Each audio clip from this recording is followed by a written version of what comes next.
My sister stole my inheritance, so I turned the tables on her and she never saw it coming. Growing up, my sister Rachel 35F and I 33F were inseparable. We were only 2 years apart, and our parents used to say we were like two peas in a pod. We shared everything: clothes, secrets, friends. But as we got older, things started to change. Rachel became more competitive, more distant. I didn't think much of it at first. I just chalked it up to us growing up and finding our own paths. But looking back, I can see now that it was the beginning of a much bigger problem. Our parents were well off, not insanely rich, but they had done well for themselves. They owned a small business that they built from the ground up, and they were always smart with their money.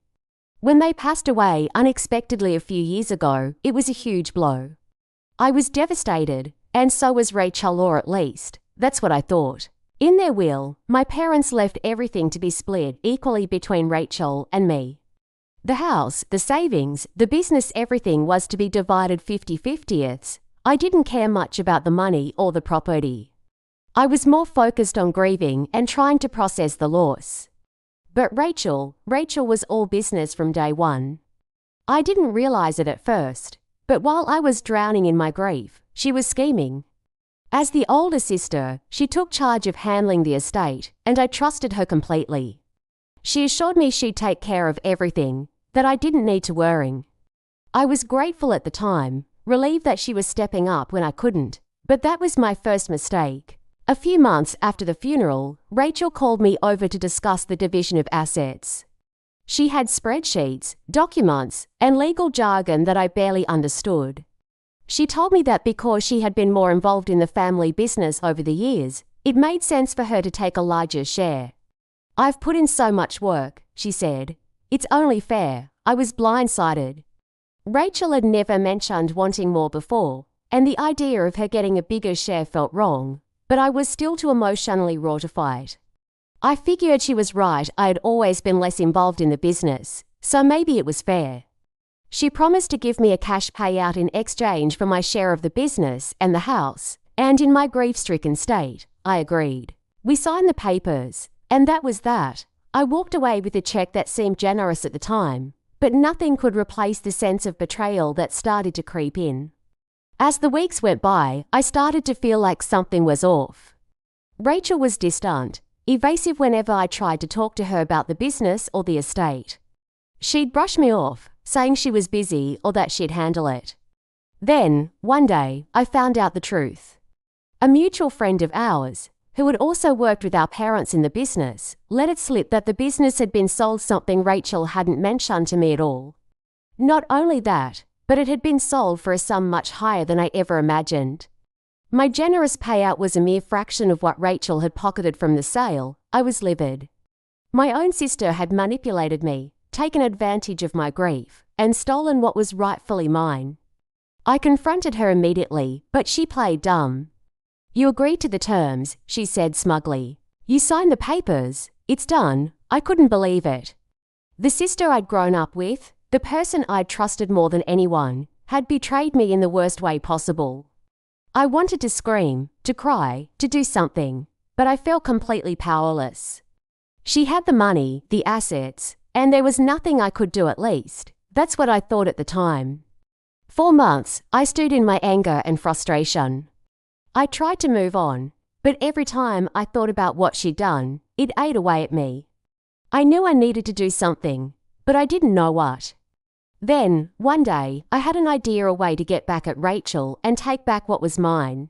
My parents' will had stipulated that if anything happened to one of us, the other would inherit everything. Rachel had banked on me being too distraught and naive to fight her, but she hadn't considered the possibility that I'd fight back. I decided to hire a lawyer to go over everything again, to see if there was any way to challenge the agreement we'd made. And that's when I found the loophole. It turned out that Rachel had rushed the paperwork so quickly that she'd overlooked a crucial detail. The agreement we'd signed wasn't fully binding without my approval of the sale of the business, a detail that had been conveniently omitted when she'd had me sign the documents. Legally, I still had a claim to half of everything she'd taken. I played it cool for a while, not letting Rachel know that I was onto her. I wanted to make sure I had everything in place before I made my move. I gathered all the evidence I needed, documented every shady thing she'd done, and when I was ready, I filed a lawsuit against her. Rachel was furious when she found out. She called me, screaming and threatening to ruin me, but I didn't back down. I told her that I was done being her doormat, that she'd underestimated me, and that I was going to make sure justice was served. The legal battle was intense, and it dragged on for months. Rachel threw everything she had at me, trying to discredit me, trying to make it seem like I was the one who was being unreasonable.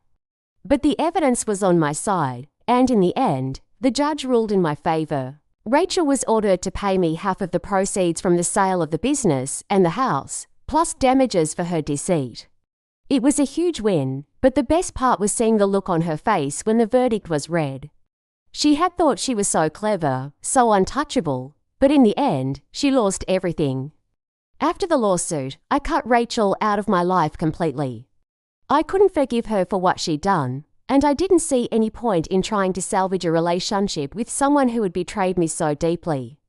It was painful, but it was also freeing. I didn't have to live in her shadow anymore. I could finally move on and build a life that was truly mine. Now, looking back, I'm proud of myself for standing up to her.